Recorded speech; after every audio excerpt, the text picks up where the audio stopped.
룻기 1장 1절에서 5절의 말씀을 가지고 믿는 자의 삶, 이런 제목으로 함께 우리 하나님 말씀 상고하려고 해요.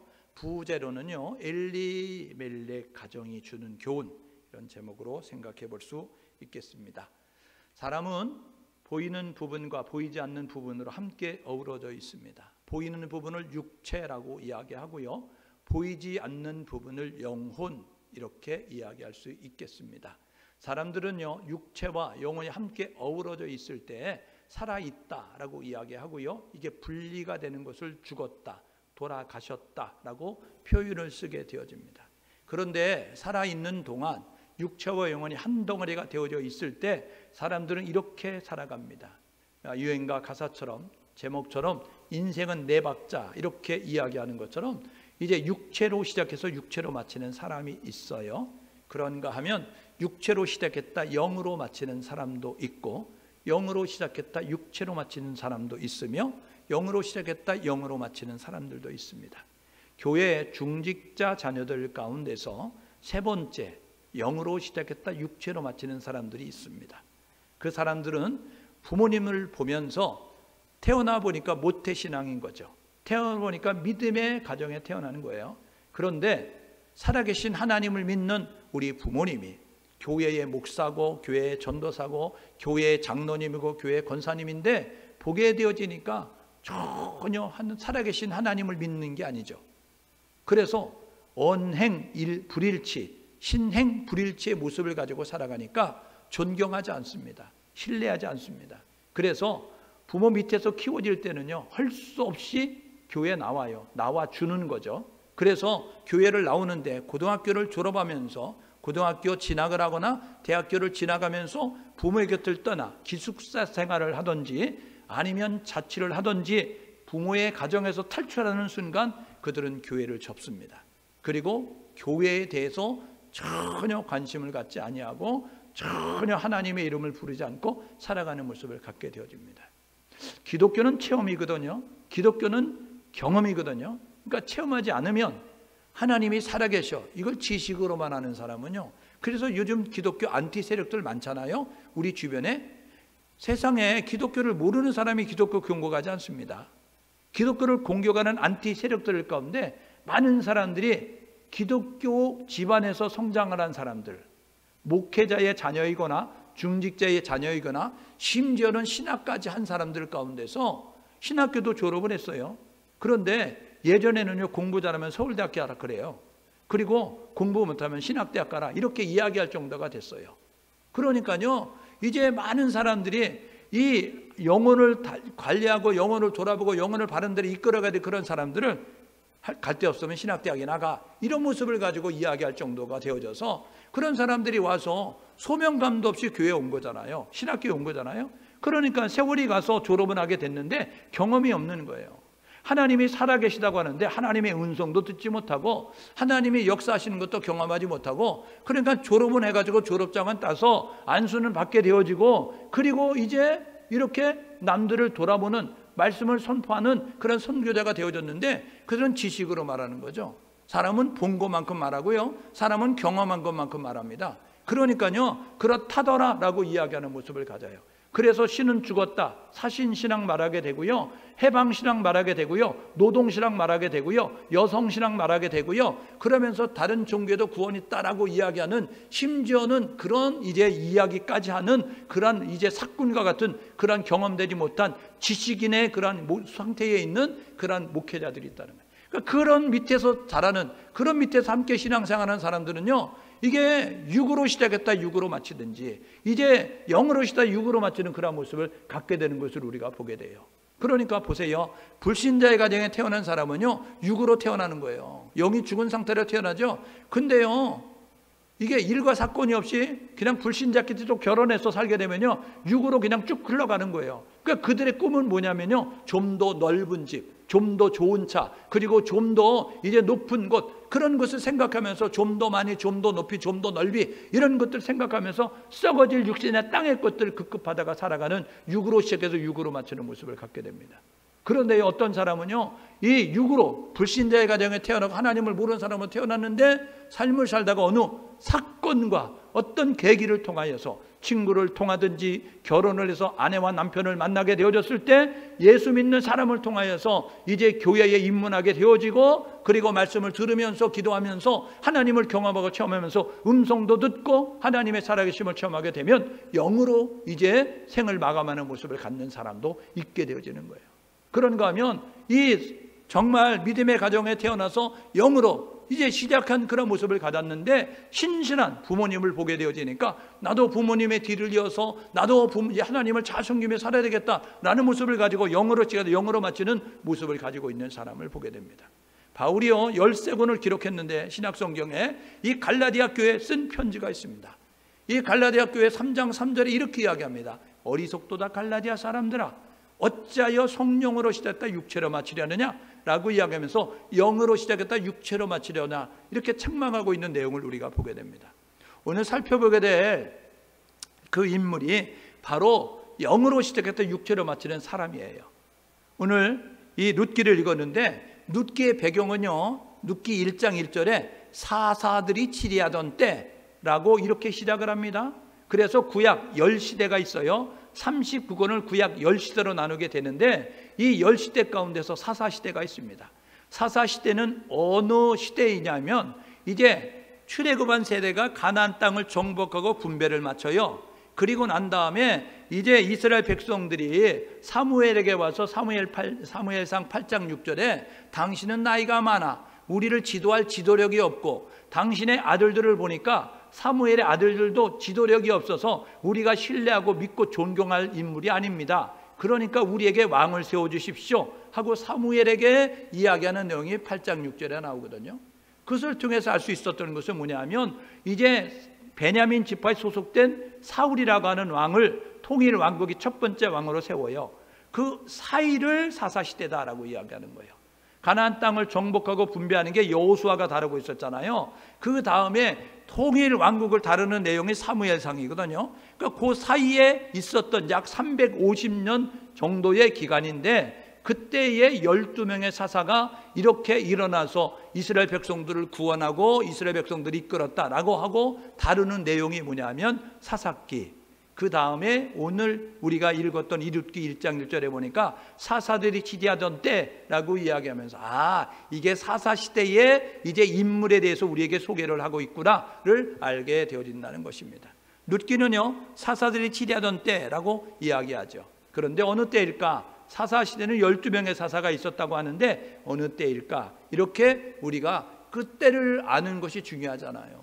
그래야 때를 정확히 알아야 봄철이면 파종할 것이고 가을이면 수확할 것이고 아침이면 이제 출근하려고 학교 가려고 준비할 것이고 저녁이면 씻고 잠자리에 누워야 되는 것을 아는 것처럼 때를 알미 중요하죠. 그래서 예수님이 말씀하잖아요. 마지막 때에 너희가 천기는 분별할 줄 알면서 내일 비 오겠네, 내일 날이 흐리겠네, 내일 바람이 불겠네, 천기는 분별할 줄 알면서 하나님의 뜻을 분별하지 못하냐라고 이야기했던, 탄식했던 것처럼 마지막 때는요 이 때를 잘 분별함이 우리가 정확함이 있어야 된다는 것이죠. 이 사사시대의 룻기는 어느 시대냐? 기드온 사사 때일 것이다 라고 성경학자들이 유추 해석하게 되어집니다. 왜 그럴까요? 그것은요 이 사울 왕이 됐을 때가 BC 1050년입니다. 애굽에서 출애굽할 때의 내용이 뭐냐면 BC 1446년이에요.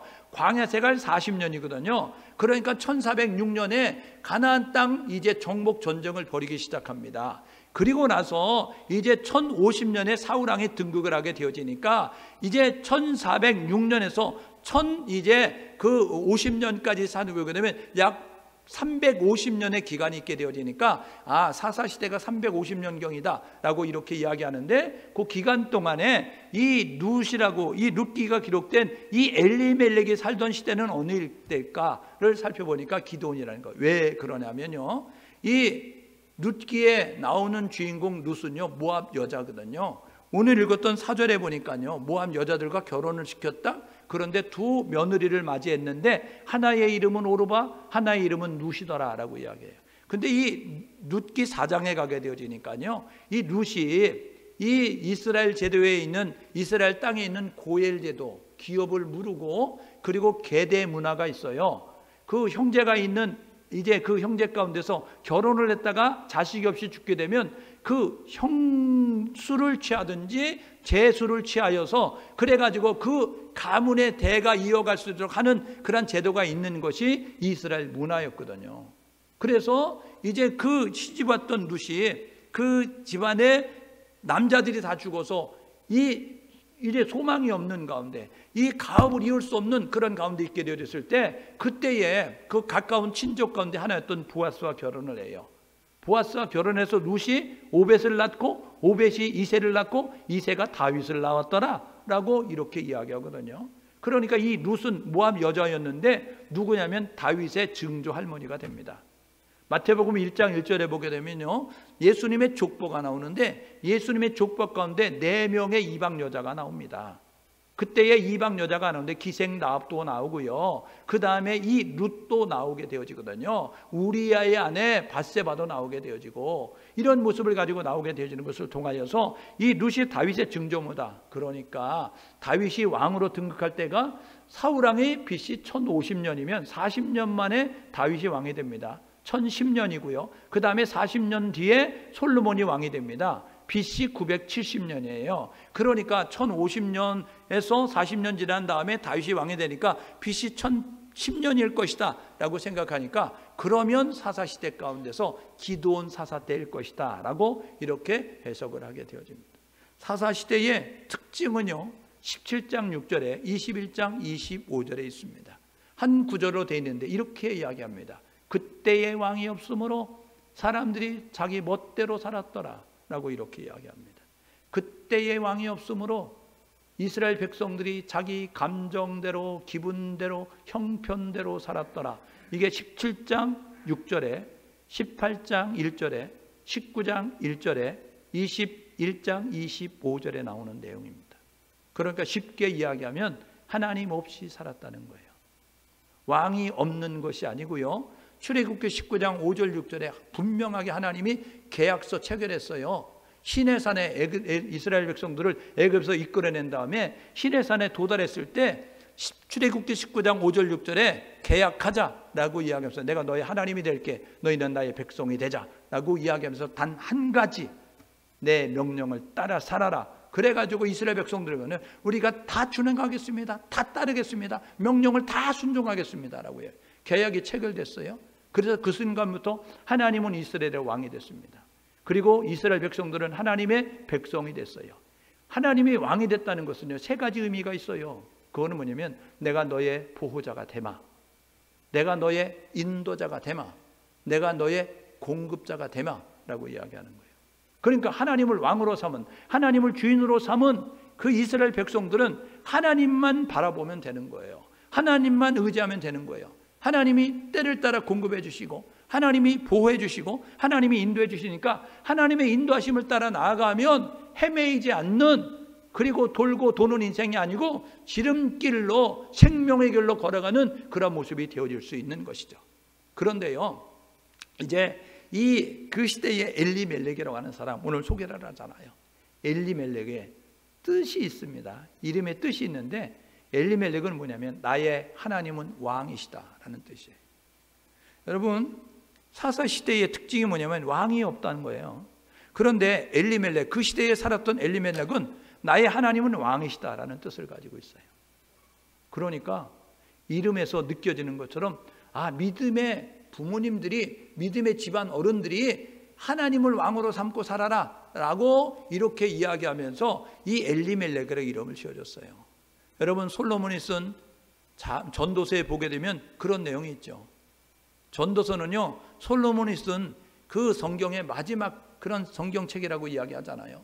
솔로몬이 40년을 왕이 있었을 때에 왕이 될 때 했던 게 뭐냐면 하나님 지혜 주세요. 그래가지고 지혜를 구하여서 하나님으로부터 전무후무한 지혜를 얻어요. 그때에 지혜를 받고 쓴 게 잠언입니다. 3000편의 잠언을 기록하게 됐어요. 그것을 모아놓은 게 3000편 가운데 모아놓은 게 잠언이라는 거잖아요. 그 다음에 여자를 1000명이나 부인을 뒀어요. 그러니까 인간적인 꼼수를 두면서 내 아들에게 내 자식만큼은 고생하지 않도록 해야지 생각을 해가지고 모압에서 공주 데려오고 애굽에서 공주 데려오고 저 암몬에서 데려오고 저 두로에서 데려오고 좌우지간 위협이 될 만한 그런 땅의 그런 군주의 딸들, 여동생들, 누이들 데려다가 자기 부인 삼아가지고 1000명을 도왔어요. 그러면서 여자들을 불같이 사랑할 때 쓴 게 아가서예요. 아가서. 그리고 난 다음에 이제는 먹어도 배부르지 않고 입어도 따뜻하지 않고 뭐 좋은 거 가져도 좋은 것이 없는 인생 노년이 되어졌을 때 쓴 게 전도서입니다. 전도서는 이렇게 시작해요. 모든 것이 헛되고 헛되고 헛되고 헛되고 헛되고 헛되니 모든 것이 헛되도다.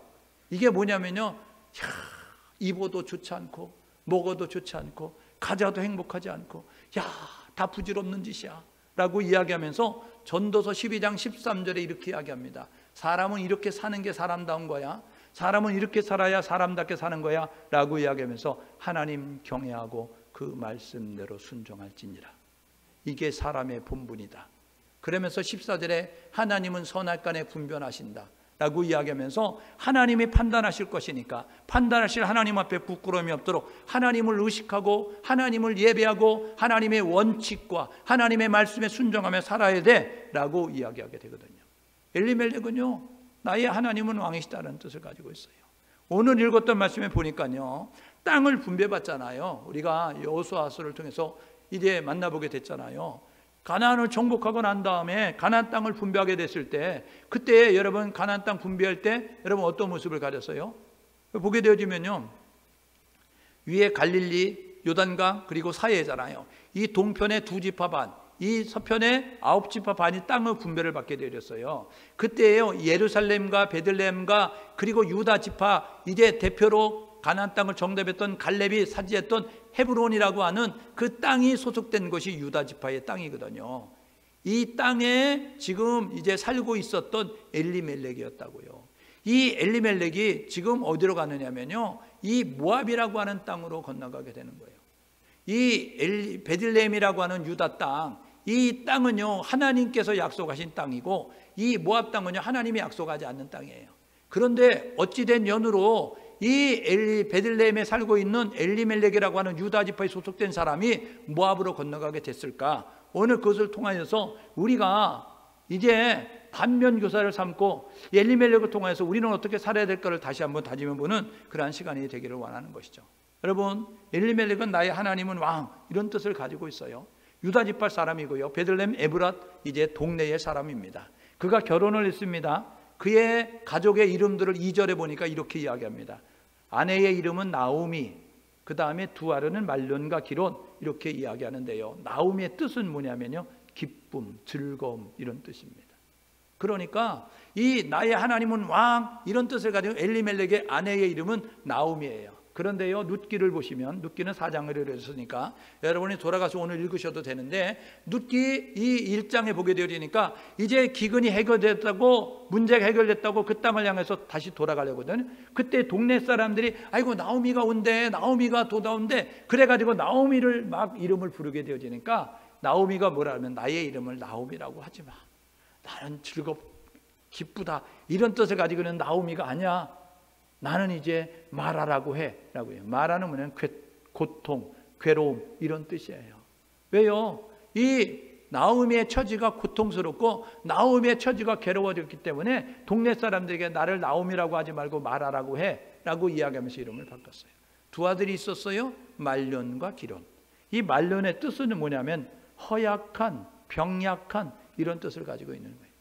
아마 동네 사람들이 이 엘리멜렉의 아들을 보면서 비리비리하게 생기고 피골이 상접해가지고 그냥 시체가 걸어다니는 것처럼 보여지니까 기론이라고 해 라고 이야기하면 돼요. 기론, 말론이라고 해. 기론은 뭐냐면요, 멸망, 이런 뜻을 가지고 있어요.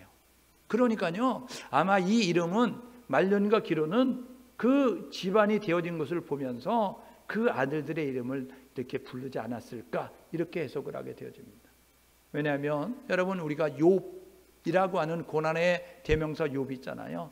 이 욥이 당한 처지를 보면서 사람들이 입을 욥이라고 나중에 부르게 되잖아요. 왜냐하면 욥이 처한 처지를 보면, 야, 사람이 어떻게 저렇게 될 수 있을까? 안 돼도 안 돼. 어떻게 저렇게 안 될까? 어떻게 죽어라도 저렇게 죽을 수 있을까? 정도로 그렇게 재앙 가운데 있는 모습을 보면서 이제 욥이라고 하는 이름을 붙여졌던 것처럼 말년과 기근도 붙여지지 않았을까라고 이야기합니다. 사사 시대 때의 사람이에요. 그런데요, 아까 얘기했던 것처럼 베들레헴에서 모압으로 이주를 하게 됩니다. 오늘 1절에 그 이유가 있죠. 흉년이 들었다라고 이야기하는 거예요. 흉년은 기근이잖아요. 먹을 게 부족한 것이잖아요. 그러니까 이 베들레헴에서 곡식이 있는, 양식이 있는 모압 땅으로 이주를 하게 되었습니다. 여러분, 고린도서 6장에 보게 되면요, 하나님과 함께하는 그리스도를 믿는 사람들은요, 고린도서 6장 10절에 이렇게 이야기합니다. 모든 것을 가진 자로다 라고 이야기해요. 그 앞에 보게 되면요, 그는 없는 자이나 있는 거고 약한 자이나 강한 자이고 이러면서 쭉 설명을 하게 되거든요. 그러면서 6장 10절에, 고린도서 6장 10절에 모든 것을 가진 자로다 라고 이야기해요. 이것은 뭐냐면요, 세상적으로 아무 것이 없어도 하나님을 가지면, 하나님과 함께하면 모든 것을 가진 자라는 거예요. 그러면 반대로 이야기하면 세상의 모든 것을 가졌어도, 돈을 가지고 있고 권력을 가지고 있고 인기를 가지고 있고 명예를 가지고 있고 건강을 가지고 있고 지식을 가지고 있고 세상 사람들이 부러워하는 모든 것들을 가지고 있어도 하나님이 없으면 모든 것을 잃은 자라는 거예요. 그러면 그런 맥락으로 보면 엘리멜렉은 모든 것을 잃은 자가 되는 거예요. 모든 것을 가진 자가 아니고 모든 것을 잃은 자가 되는 것입니다. 여러분, 믿는다는 것은 뭘 믿느냐면, 세상 사람들은 돈을 믿죠. 세상 사람들은 사람을 믿어요. 세상 사람들은 자신을 믿습니다. 근데 믿음의 사람들은요, 사람을 믿는 게 아니에요. 세상을 믿는 게 아니에요. 여러분, 영이신 하나님을 믿는 겁니다. 그래서 믿는다는 것은 영이신 하나님을 믿는 것인데, 나의 왕으로, 나의 주인으로 하나님을 믿게 되는 거예요. 그러니까 그 의미 안에는, 왕으로 믿는다, 주인으로 믿는다 의미 안에는 하나님은 나의 보호자시다, 하나님은 나의 인도자시다, 하나님은 나의 공급자시다 라는 그러한 의미를 담고 믿는 겁니다. 그래서 하나님은 우리에게 이야기하는 거예요. 모든 것을 아뢰라, 모든 것을 맡겨라 라고 하나님이 우리에게 말씀하시는 것입니다. 그러니까요, 하나님이 믿음의 사람들에게 요구하는 것이 뭐냐면, 너는 내게 부르짖으라, 너는 이제 환난 날에 나를 찾으라 라고 말씀합니다. 구하라, 두드리라 이렇게 말씀하는 거예요. 왜요? 무슨 일을 만나든지 어떤 상황에 놓이든지 하나님을 찾으면, 하나님을 부르면, 하나님을 구하면 하나님께서 함께 하시겠다고, 하나님께서 건져주시겠다고, 하나님께서 역사하시겠다고 말씀하셨어요. 그러니까 믿는 사람들은, 하나님을 왕으로 믿는 사람들은 보호자고 인도자고 공급자고 하나님을 믿으니까 어떤 상황이든지 어떤 처지에 있든지 어떤 문제든지 하나님께 아뢰어야 하는 거예요. 그리고 하나님께 맡겨야 하는 거예요. 내가 하나님보다 앞서서 행동하지 말고, 내가 하나님을 대신해서 행동하지 말고 하나님께 맡겨서 하나님이 일하시도록 하는 모습을 가져야 되는 것이죠. 엘리멜렉은 어떠냐면요, 신자인데 불신자였어요. 엘리멜렉은요, 이름은 나의 하나님은 왕이시라는 뜻을 가지고 있는 이름을 가지고 있었지만, 그런데 그 엘리멜렉은요, 신자이지만 불신자의 모습을 가지고 살았다고요. 왜요? 오늘 읽었던 말씀에 보니까 문제를 만났는데 하나님을 찾지도 않고 하나님께 맡기지도 아니하고 자기가 하나님이 돼서 자기가 자기 인생을 끌어가고 있는 행동을 통하여서 지금 불신자의 모습을 가지고 있음을 우리가 보게 되는 것이죠. 오늘 예배하는 우리 모두가 해야 될 뭐냐면, 여러분 하나님 앞에 여러분의 처지와 형편과 사정을 아뢰시고 하나님 앞에 맡기셔서 염려와 걱정 가지고 끌어안고 염려하라, 걱정하라 성경은 말씀하고 있지 않음에 저와 여러분 모두가 우리의 모든 짐을 지시는 그분 앞에 다 던져버리고 맡겨버릴 수 있는 우리 모두가 될 수 있기를 주님의 이름으로 축복합니다. 여러분, 그래서요, 교회 밖에만 구원받을 사람이 있는 것이 아니고 교회 안에도 구원받을 사람이 너무나 많아요. 교회 밖에만 복음이 필요한 것이 아니고 교회 안에 복음이 필요한 사람이 너무나 많다고요. 무슨 소리냐면요, 이 안에 교회 안에 들어와 있는데 예수로 믿지 않는 사람이 너무나 많다는 거예요. 이게 무슨 소리입니까? 예수는 구원자라는 뜻이에요. 마태복음 1장 21절에 보게 되니까 아들을 낳으리니 이름을 예수라고 지어. 그 뜻은 뭐냐면 자기 백성을 저희 죄 가운데 건지실 자, 예수 구원자라는 뜻이에요. 그러니까요, 누구든지 주의 이름 부르면 구원받는다는 것은 뭐냐면 예수님이 구원자라고 믿고 부르는 사람들은 구원받는다. 그러니까 영혼의 구원뿐만 아니라 육체적인 구원도 받게 되어지니까 저와 여러분 모두가 예수를 불러야 되는데, 이를 만나면 사람을 찾아가고, 이를 만나면 세상으로 내려가고, 이를 만나면 여러분들이 나의 실력과 재주를 믿고 행동하는 모습을 통하여 그렇게 살아가니 신자의 모습을 가졌지만 신자가 아니고 불신자다라고 이렇게 이야기하는 것이죠. 오늘 예배하는 우리 모두는 신자답게 행동할 수 있는 우리 모두가 될 수 있기를 주님의 이름으로 축복합니다. 여러분, 일이 우리 앞에 다가온다니까요. 여러분, 우리 앞에 문제가 찾아온다니까요. 그때에 여러분 그 모습을 통하여서 이 사람이 신자인지 불신자가 나눠지는 것입니다. 나는요, 사과나무가 어떤 나무인지 몰라요. 나는요, 귤나무가 어떤 나무인지 몰라요. 맺으니까 귤나무라고 알겠더라고요. 사과를 맺으니까 사과나무인지를 알겠고요. 시장에 가가지고요, 열매가 없는데 그 파는 사람들이 이거 대추나무예요, 이거 대추나무인지 알고요. 이게 이거 감나무예요, 감나무인지 알아요. 물론 아는 사람도 있죠. 근데 모르는 사람도 알 수 있는 것이 있는데, 그건 뭐냐면요, 열매를 통하여 합니다. 아니, 감나무가 배를 여는 거 봤어요? 사과나무가 배를 여는 거 봤냐고요? 사과 열매를 맺으니까 사과가 있으니까 사과나무구나, 귤을 맺으니까 귤나무를 알 수 있는 것처럼 여러분, 우리 행동을 통하여서 내가 신자인지 내가 불신자인지를 알 수 있는 모습을 갖습니다. 불신자는요, 이를 만나면요 두리번 거립니다. 누구 도움이 될 만한 사람이 없는가, 누구 도와줄 사람이 없는가, 사람을 찾는 거예요. 그런데요, 믿음의 사람은요 두리번 거리지 않고 하나님께 집중하는 것입니다. 오늘 저와 여러분 모두가 신자의 모습을 가졌으니 경건의 모습만 있는 것이 아니고 경건의 능력을 가져야 되는 것처럼, 저와 여러분 모두가 신자의 모습을 가졌으니 신자의 모습으로 그쳐지지 말고 신자다운 행동을 할 수 있는 우리 모두가 될 수 있기를 주님의 이름으로 축복합니다. 예, 그래서요, 보십시오. 이 엘리멜렉에 살고 있는 것이 베들레헴 아니에요. 베들레헴의 이름의 뜻은 뭐냐면 떡집입니다. 떡집. 쉽게 이야기하면 방앗간이에요. 방앗간. 여러분, 떡을 만드는 방앗간은요 곡식이 많았다는 것을 의미하는 거예요. 양식이 풍부했다는 거예요. 그런데요, 빵을 주시고 나는 사람 별로 없잖아요.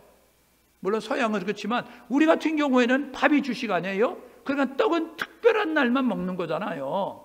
특별히 의미 있는 날만 떡해서 먹는 거잖아요. 그러니까 이 떡집에 이 먹을 것이 풍부했는데 흉년이 들어서 그래서 먹을 것이 없는 거예요. 베들레헴은 어떤 곳이냐면요, 하나님이 약속한 땅입니다. 그 땅에 들어가 살아라 라고 하나님이 허락한 땅이에요. 이거는 뭐냐면요, 하나님의 통치가 있는 곳이에요. 하나님의 임재가 있는 곳이에요. 하나님의 역사가 일어나는 곳이라고요. 그러니까 믿음의 사람은 하나님이 통치가 있는, 하나님의 영향이 미치는, 하나님이 함께 하시는, 하나님이 역사하는 곳에 머물러야 되는 거예요. 그런데 기근이 찾아왔어요. 기근이 찾아오면 여러분, 인과론에 의하여서 그 원인이 없는 결과가 없잖아요. 병이 들면 병에는 여러 가지 원인이 있죠. 그렇지 않습니까? 어떤 사람은요, 밤을 새서 일하니까 과로하니까 병이 걸리더라고요. 하루 이틀에서 병이 안 걸리는 게 아니라 매일 날을 세워가지고 공부를 하든지 일을 하면 과로해가지고 병이 걸려요. 어떤 사람은요, 운동은 안 하고 먹기만 하니까 과식하니까 병이 걸리더라고요. 어떤 사람은요, 먹어야 되는데 먹을 것이 없어서 먹지 못하니까, 영양을 제대로 섭취하지 못하니까 면역력이 떨어져서 병이 걸리더라고요. 어떤 사람은요, 악한 영이 역사에서 이 귀신의 장난으로 이 병이 들기도 합니다. 근데 기독교 이단 가운데 하나, 병 들었다 하면 모든 걸 병으로 귀신이 역사했다라고 이야기하면서 귀신으로 몰고 가는 그러한 이제 집단도 있습니다. 여러분, 그러니까 병이 들면 왜 병이 들었을까? 과로한 거야? 과식한 거야? 아니면 영양 섭취가 제대로 안 되는 거야? 아니면 이 악한 영이 역사에서 한 거야? 이것을 제대로 파악해서 바르게 진단하고 바르게 처방해야 이 병에서 노임을 받지 않겠어요? 그러니까 이 기근이 왔다는 것은, 흉년이 왔다는 것은요, 자연적인 재해일 수 있고, 하나님이 살아가시니까 그 백성들을 깨닫도록 하기 위해서 징계의 목적을 가지고 하나님이 내리신 심판일 수 있다는 거예요. 그렇다고 한다면요, 돌아보면서 이 자연적인 재해라고 하면, 우리가 지혜가 부족해서, 애굽 땅에 7년 풍년 들었다가 7년 흉년 들었을 때 요셉이 잘 지혜롭게 행동해서 그 기근을 넘어갔던 것처럼, 우리가 풍족할 때 여유로울 때 지금 저쪽도 해놓고 미리미리 대비했어야 되는데 그렇지 않고 흥청망청 써가지고 그렇구나, 우리가 잘못했다, 그러니까 참고 견디면서 지혜를 얻어가지고 다음부터는 그러지 말아야지 하는 모습 가지고 고비를 넘겨야 되는 거죠. 만약에 하나님을 등지고 떠나서 하나님의 심판으로 오시는 징계라고 하면 우리가 하나님께 돌아가 하나님을 찾고 하나님을 회개해야 그 징계에서 벗어날 수 있는 거 아니겠어요? 그러면 지금 엘리멜렉이 하나님의 사람이잖아요. 이스라엘 백성이잖아요. 유다 지파. 그리고 다윗의 후손인 그러한 이제 그 조상이 되고 있고, 그 다음에 하나님을 믿는 이스라엘 백성이고, 그렇다고 한다면 지금 이 문제를 만났을 때 이 문제가 어디서 왔는가 생각하면서 이 문제를 해결하기 위해서 해결해야 되죠. 전도서 7장 14절에 이렇게 이야기합니다. 전도서 7장 14절에 형통한 날에는 기뻐하라, 곤고한 날에는 너희 삶을 되돌아보아라 라고 이야기하고 있어요. 이게 뭐예요? 형통한 날에는 하나님이 하셨구나, 그러니까 하나님께 감사하고 기뻐하는 모습을 갖고, 곤고한 날 힘들고 어려운 일을 만나게 되어지면 이게 어떻게 된 거냐 돌아보면서 점검하면서 그 원인을 찾고자 노력하는 모습을 가져야죠. 여러분 요한계시록 2장 3장에 여러분 소아시아 지역에 있는 7교회 이야기하죠. 그때 요한계시록 2장 1절에서 7절에 보니까 에베소 교회에 이렇게 당부합니다. 너희가 어디서 떨어졌는가 돌아보아 점검하고 확인해서 첫사랑을 회복하라 라고 이야기하잖아요. 잃어버린 거, 너희들의 첫 열정과 첫 믿음과 첫 사랑을 잃어버렸으니 너희들이 시간이 흘러가면서 타성해졌고 매너리즘에 적당주의에 빠져가지고 너희들이 있는 것처럼 생각하고 있는데 너희를 보니까 없어. 첫사랑이 없어. 열정도 없어. 믿음도 없어. 그러니까 너희들이 어디서 떨어졌는가, 어디서 식었는가, 어디서 영적 침체가 왔는가, 어디서 영적인 그런 나태함이 왔는가 돌아보면서 그거 고쳐. 이게 에베소 교회에 주신 하나님의 그런 사인이에요. 그렇다고 한다면 이 베들레헴에 지금 기근 들었을 때에 엘리멜렉이 해야 될 일은 하나님을 찾아가 기도해야 되죠. 그런데 그가 한 일이 뭐예요? 오늘 보니까요 1절에 보니까 모압으로 건너가 거류하였다. 모압으로 이사가서 그곳에서 생활했다라고 해요. 모압은 어떤 땅인 줄 아세요? 모압은 아까 얘기했던 것처럼 요단 동편의 땅, 하나님이 허락한 땅이 아니에요. 물론 두 집합하니 그 땅에 거주하지만 그건 하나님이 허락한 땅이 아니고요, 자기들이 좋아가지고 그 땅 살겠다고 한 거예요. 모세에게 와가지고 우리 여기 양 키우는데, 여기 짐승 기르는데 좋으니까 여기 살게 해주세요 이야기해서, 그러면 요단 서편 정복할 때까지 너희들 함께 해, 그러면 그 땅 줄게 해가지고 물려받은 땅이에요. 그 땅 루벤, 갓, 므낫세 반지파가 이 요단 동편의 땅, 그곳에 모압이라고 하는, 암몬이라고 하는, 에돔이라고 하는 나라가 있는데, 여러분 신명기 23장 3절에 이렇게 이야기합니다. 여호와의 총회에 들어오지 못할 자 이야기하면서 여호와의 그런 하나님의 은혜 아래 거하지 못할 사람들을 이야기하는데, 신명기 23장 3절은요 모압, 암몬 족속은 여호와의 총회에 못 들어온다 이렇게 이야기했어요.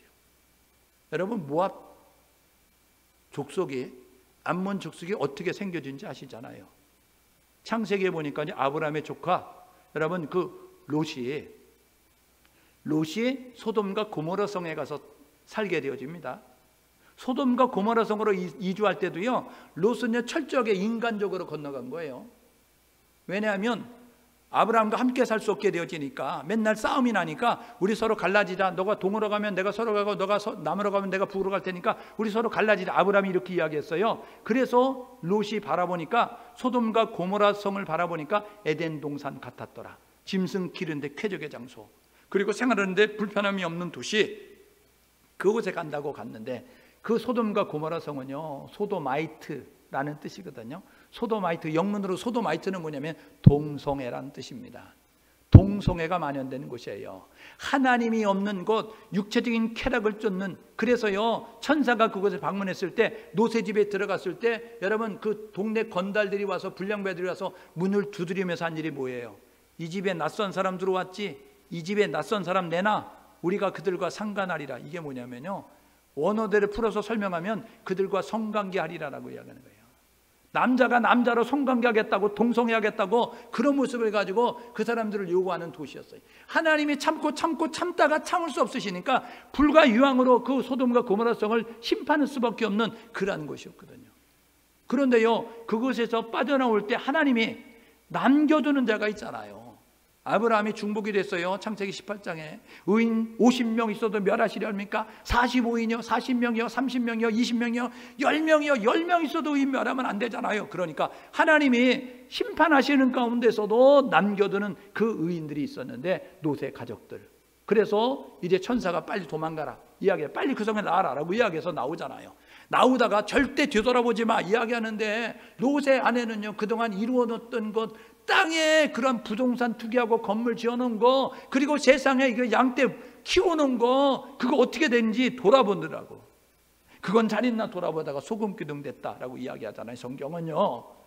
그리고 나서요, 그들이 도망갔는데, 두 딸과 함께 도망갔는데, 그 도망가서 첫날 밤에 아버지 것으로 진탕 먹이고 첫째 딸이 결혼해가지고, 그래가지고 동침해서 난 게 모압. 그 다음에 둘째 딸이 둘째 날 아버지의 술 먹이고 동침해서 난 게 모압, 암몬. 그래서 모압과 암몬 그런 후손들이 태어나게 되는 거잖아요. 이스라엘 백성들이 애굽에 나와서 가나안 땅으로 갈 때요, 이 암몬 족속이, 모압 족속이 이스라엘을요 괴롭혔어요. 도와주지 아니하고. 그래서 하나님께서 총위에 들어오지 못하리라라고 이야기하는 거예요.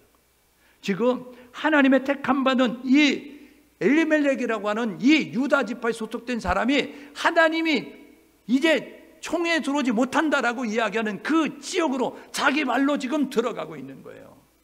하나님이 가라고 하지 않았는데, 하나님이 그 땅 가서 그 땅을 보고 말하고 보내는 것이 아닌데, 그들이 지금 하나님이 보내지 않았음에도 불구하고 자기들이 보기에 좋으니까, 자기들이 보기에 화려하니까, 자기들이 보기에 성공할 것 같고 그곳에 가면 승리할 것 같으니까 그곳으로 가는 그런 모습을 갖는 거예요. 하나님이 없는 곳, 하나님과 관련 없는 사람들이 사는 곳, 그것이 모압이었어요. 여러분, 엘리멜렉의 실수는 이겁니다. 기근이 들었잖아요. 그러면 해야 될 일은 뭐냐면 원인을 찾아, 이 원인이 무엇인지를 찾아서 해결하고자 노력을 가져야 되는 거예요. 그러면 하나님의 말씀으로 돌아가야 되는 거잖아요. 하나님의 말씀으로 돌아가서 하나님의 말씀 속에서 해답을 찾아야 될 거 아니에요. 그런데요, 하나님의 말씀보다는 주변 사람의 귀를 경청하고 주변 사람들의 소리를 듣고 판단하는 거예요. 오늘 보십시오. 기근이 들었는데 나오미가 마실 갔다 오더니 이야기하는 거예요. 내가 옆집 갔는데 개똥이 엄마가 이런 얘기 하더라고요. 개똥이 엄마가 그러는데 모압에는 양식이 많대. 그래서 저 건너 마을에 그 아무개가 모압 지방에 갔는데 그 배고픔을 면하고 거기서 돈을 벌었대 라고 이야기해요. 그 다음날 나오미가 오더니 엘리멜렉에게 또 이야기하는 거예요. 내가 소똥이 집에 놀러 갔는데 소똥이 엄마가 이런 얘기 하더라고. 저 아랫집에 그 가난한 집 있었잖아. 그런데 모압에 가가지고 부자가 됐대 라고 이야기하면서, 여보 우리도 가야 되잖아요. 엘리멜렉 계속 쪼는 거예요. 여러분, 자식 키워보셨죠? 자식이 고집 피우면 자식을 이기는 부모 없듯이, 여러분 부인과 아내가 서로 싸우게 되면요, 아내를 이기는 남편 없잖아요. 지난번에 살펴봤잖아요. 그 여자의 눈물에 약해서 자기의 진정을 통하여 머리가 잘렸던 삼손, 머리털이 잘렸던 삼손처럼 이 나오미의 소리를 들으면서 사람의 소리를 경청하고 엘리멜렉이 판단합니다. 결정합니다. 우리도 모압으로 이사 간다. 그래서 모압으로 간 거예요. 하나님의 말씀, 하나님이 가라고 하지 않았는데도 불구하고 자기들이 판단해서 그 모압으로 내려가는 결단을 하고 모압으로 이주했습니다. 여러분, 이를 만나면 기도해야 되잖아요. 하나님의 지시를 받기 위해서 기도해야 되잖아요. 기도보다 자신의 판단을 더 중요시하는 거예요. 여러분, 기도하면 하나님의 뜻이 있어요. 기도하지 않으면 나의 뜻이 있습니다. 이게 상충이 될 때가 있어요. 이게 충돌이 일어날 때가 있습니다. 그러면요, 기도 안 한 사람은요, 자기의 뜻을 관철시킵니다. 기도한 사람은요, 자기의 뜻을 접고 하나님의 뜻을 관철시킵니다. 겟세마네 동산에 예수님은요, 기도했어요. 땀방울이 핏방울에서 기도하셨어요. 그러니까요, 십자가 지고 싶지 않은 자기의 뜻을 내려놓고 하나님이 원하셨던 십자가를 지는 그 길을 걸어가는 겁니다.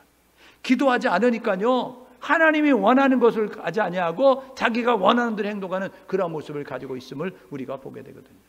그러니까 보세요. 엘리멜렉이 기도하지 않았어요. 그러니까 그는요 판단하는 거예요. 누구도 성공했대, 누구도 부자가 됐대. 아이고 나도 가면 부자가 될 거야. 아이고 나도 가면 승리할 거야. 나도 가면 성공할 거야. 그러니까 우리 가자. 그래가지고요 판단하는 거예요. 그래서 기도보다 자신의 판단을 더 중요시해서 행동하는 겁니다. 세 번째는요, 예배보다 육신적 생활을 더 중요하는 거예요. 믿음의 사람이잖아요. 어찌됐든 간에 하나님을 잊어버린 세대였지만 그래도 그들은 습관적으로 예배는 드렸어요. 습관적으로 말씀을 읽었다고요. 말씀을 읽고 예배를 드리는 모습을 가지고 있었는데, 그런데 모압 당은요 예배 자체가 없는 곳, 여러분 말씀을 읽지 않는 곳이었어요. 그런데요 지금 모압 땅으로 가겠다는 것은 뭐냐면 이 영적 생활을 버리고 육신의 생활을 쫓아서 가겠다라는 모습을 가지고 내려가고 있는 거예요. 네 번째는 뭐냐면요, 베들레헴은 하나님이 계신 곳, 이 모압은 하나님이 없는 곳이었어요. 엘리멜렉의 실수는요 하나님을 등지고 하나님이 없는 곳으로 가는 그러한 실수를 범하게 되어졌다는 것입니다. 목적을 가지고 가는 거잖아요. 그래서요 그 결과가 이렇게 나타났습니다. 육적 기근 피하여 갔어요. 야, 매일 아침 뭘 먹어야 될지 먹을 것이 없어서 고민하는 그런 모습을 갔는데, 야 배고픔을 면하자 하고 모압 땅으로 갔어요. 그래서 매일매일 먹는 배고픔을 면할 수 있었습니다. 육적 기근은 면하였는데 영적 기근이 찾아왔어요. 여러분, 우리 한국교회가 육적 풍요로움은 있게 되는데 영적 기근이 찾아온 시대에 살고 있습니다. 왜요? 물질을 쫓아가니까, 사람을 쫓아가니까 한국교회가 영적 기근이 찾아오는 거예요. 여러분, 아모스 8장 11절에 이렇게 이야기하죠. 아모스 선지를 통해서 하나님께서 말씀하셨던, 호세아, 아모스 선지자는요 분열 왕국 시대에 하나님께서 북이스라엘에 보내신 선지자입니다. 아모스 8장 11절에 물이 없어 가람이 아니고 양식이 없어 주림이 아니라 주의 말씀 듣지 못한 영적 기가 시대, 이렇게 이야기합니다.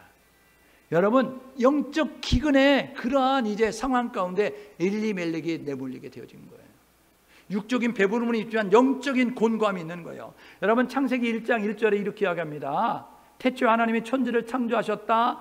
땅이 혼돈하고 공허하고 흑암이 가득했다 라고 이야기하면서 빛이 있으라 말씀하신 빛이 있었고, 첫째 날 빛을 만드셨는데 넷째 날 해와 달과 별을 만드시죠.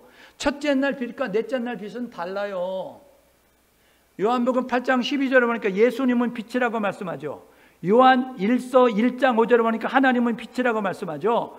에베소서 5장 8절에 보니까 너희가 전에는 어둠이더니 이제는 주 안에서 빛이라, 빛의 자녀처럼 살아라 라고 이야기하고 있습니다.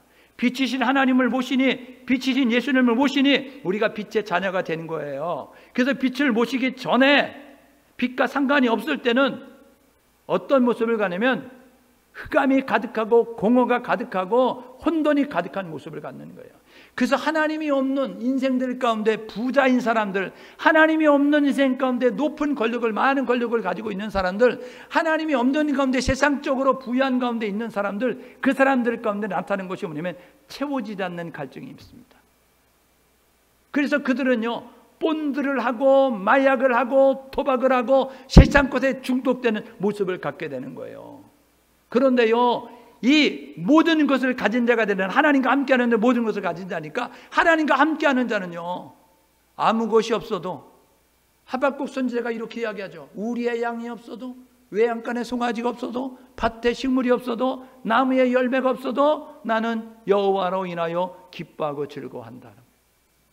하나님 한 분으로 기뻐하고 즐거워하는 거예요. 돈이 없는데도, 건강이 없는데도, 여러분 권력이 없는데도, 여러분 세상적으로 자랑할 만한 것이 없는데도 하나님으로 인하여 즐거워하는 모습을 갖는다고요.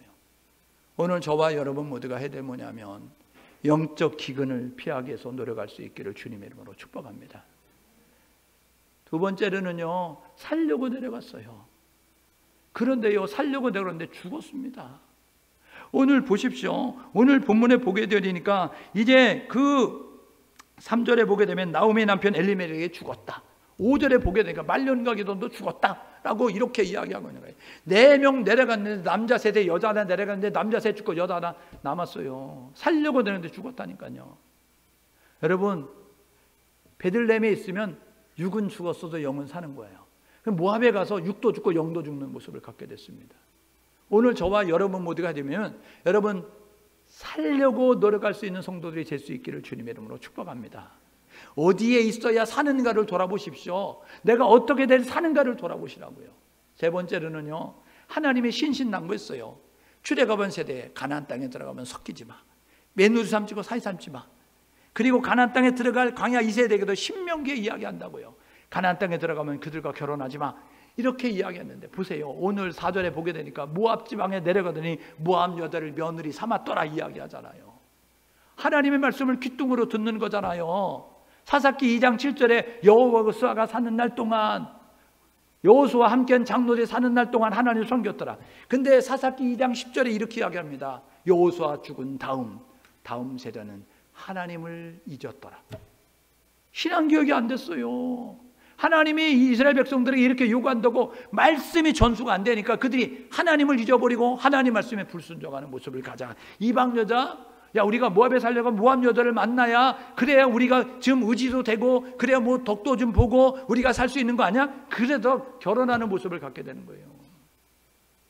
여러분, 불순종으로 말미암아 가문이 몰락했어요. 힘들게 왔으니까 이곳에서 가문을 일으켜보자고 이런 모습 가지고 모압 여자를 며느리 맞았는데 남자 다 죽어서 가문이 몰락했다고요. 그런데요, 여러분, 그 땅에서는 몰락했고 그 땅에는 소망이 없는데 돌아와서 소망이 있게 되는 거예요. 하나님께 돌아오니까 소망이 있게 되는 것입니다. 여러분, 오늘 저와 여러분 모두가 해야 될 뭐냐면 하나님께 돌아가면 소망이 있습니다. 여호와께로 돌아가면 소망이 있어요. 하나님께 돌아오십시오. 하나님을 찾으십시오. 하나님을 부르면 되는 거예요. 여러분, 모압 땅에서 하나님의 역사가 단절됐어요. 그런데 그 다음에 보십시오. 여러분, 이제 베들레헴이 회복이 됐대. 그래 그 소식을 듣고 이제 정리하고 돌아가려고 해요. 야, 나 돌아간다 친정으로. 야, 나 이제 내 고향으로 돌아가니까 너희들도 친정으로 돌아가. 그렇게 이야기할 때 그 오르바라고 하는 그 며느리는 이제 어머니 그러면 안녕히 가세요. 그리고 자기 집으로 돌아갔어요. 그런데요, 룻이라고 하는 모압 여자는요, 어머니 내가 이 집에 시집 왔으면 내 이 집 귀신이 되죠. 어머니 내가 죽을 때까지 어머니 모실 거예요. 그러면서요, 어머니를 껌딱지 붙듯이 딸딱 붙어가지고요, 따라와가지고요, 남편도 없고 자식도 없는데 이제 부양할 노인만 있는데 열심히 극진히 봉양하다가요, 예수님의 족보에 오르는 영광스러운 여인이 됐다고요. 여러분, 오늘 저와 여러분 모두가 해야 될 뭐냐면 하나님과 함께하는 그런 사람이 되고자 노력할 수 있기를 주님의 이름으로 축복합니다. 이렇게 결단하고 사시자고요. 믿는 자로 살아가자고요.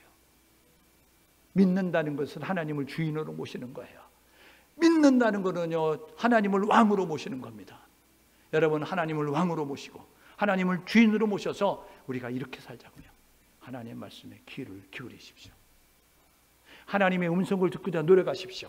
그래서 여러분들이 무슨 일을 만나든지 성경에서 답을 찾고자 노력하세요. 이 성경은요, 우리의 내비게이션, 우리의 지도, 우리의 나침판이에요. 그러니까 이것에 해답이 있어요. 여기서 여러분들이 인생의 해답을 찾고자 노력하셔야 된다고요. 말씀으로 돌아가셔서 말씀에서 해답을 찾으시고, 두 번째로는요, 하나님 앞에 기도하는 것을 멈추지 마십시오. 기도가 멈춰지면 사람의 소리가 들려집니다. 하나님께 기도하면 하나님의 음성이 들려지는 거예요. 기도가 멈춰지니까 사람 소리, 그 모압 소리 내려갔다고요. 기도하면요, 하나님께서요 무슨 지시를 내렸을 거라고요. 그러면요, 아마 이 엘리멜렉의 가정이 다르게 삶이 전개가 됐을 거예요. 세 번째로는요, 영적 생활에 우선순위를 두십시오. 우리 성도들 가운데 참 고마운 성도들이 있어요. 어떤 성도는 이야기한다. 목사님, 저 이사하고 싶어요. 이렇게 이야기해요. 왜요? 그랬더니 교회가 너무 멀어가지고요, 새벽 예배 드리기도 어렵고요, 예배들 불편해요. 새벽 예배 그냥 이렇게 가까이 있어가지고 잘 드릴 수 있는 그런 곳으로 이사하면 좋겠어요. 여기 근처에 막 이렇게 집집에 이사하고 싶어요. 이런 모습을 가지고 있는 모습이에요. 근데 어떤 사람들은요, 이사를 하는데 여기가 오를까? 여기가 재개발은 안 돼? 이런 모습 가지고요, 여러분 재개발되고 여러분 투기해서 뭔가 좀 이득을 얻으려고 그런 모습을 가지고 있는 자. 물론 필요하죠. 그러나요, 여러분, 육과 영이 필요하지만 선택하라면 영이 필요한 것처럼, 영이 더 중요한 것처럼, 우리가 이 육신의 생활과 영적 생활을 병행할 수 없다고 한다면 영적 생활에 우선순위를 둘 수 있는 우리 모두가 될 수 있기를 주님의 이름으로 축복합니다. 예수님 말씀하잖아요. 무엇을 먹을까, 무엇을 마실까, 무엇을 입을까, 이방 사람들이 구하는 거 하지 말고 너희는 먼저 하나님의 나라와 하나님의 의를 구하라. 그러면 그 모든 것 너희가 더하시지 않겠냐. 영적 우선순위 바로 해서 살고자 노력하시고, 네 번째로는 하나님과 함께 하고자 노력하십시오. 오늘도 하나님이 함께하고 있는가? 오늘님 하나님이 지시하시는 곳에, 오늘도 하나님이 머물러는 곳에 머물고 있는가 돌아보면서, 하나님이 지시하시는 곳에서 하나님이 하라는 일을 행하고 있는가 돌아보면서 하나님의 기쁨이 되기서 노력할 수 있는 우리 모두 될 수 있기를 주님의 이름으로 축복합니다. 저는 함께 마음을 모두 기도하게 해요. 엘리멜렉의 가정을 통해서 우리에게 이야기하잖아요. 너 하나님 이제 알고 있느냐? 하나님 믿고 있느냐? 이렇게 이야기하고 있는데, 저와 여러분 모두가 하나님을 믿고 의지하며 나아갈 수 있도록 인도하여 주옵소서.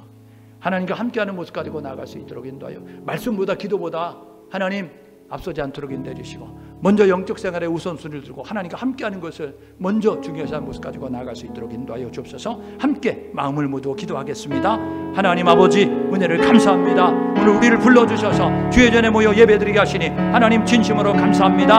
오늘 말씀해 주셨습니다. 그 말씀 가슴에 새기고 우리가 열심히 살아갈 수 있도록, 하나님 진실하게 살아갈 수 있도록 하나님 인도하여 주옵소서. 눈앞에 펼쳐지는 물질의 세계로 인하여서 판단하고 하나님 결정하고 선택하며 나갈 때가 너무나 많습니다. 하나님, 우리가 눈앞에 펼쳐지는 세계보다 영이신 하나님을 의식하며 영이신 하나님을 바라보며 하나님을 믿으며 행동할 수 있는 우리 모두가 될 수 있도록 아버지와 인도하여 주옵소서. 바라고 소원하옵기는 하나님의 기쁨이 되게 노력하는 우리 모두 될 수 있도록 아버지와 인도하여 주옵소서. 말씀보다 앞서지 않길 원합니다. 기도보다 앞서지 않길 원합니다. 하나님과 함께하고 있는가 점검하게 도와주셔서 영적 우선순위를 두고 영적 생활에 먼저 관심을 갖고 나아갈 수 있는 우리 모두가 될 수 있도록 은혜를 나리워 주옵소서. 하나님 그렇게 축복하시고 역사하실 줄 믿습니다.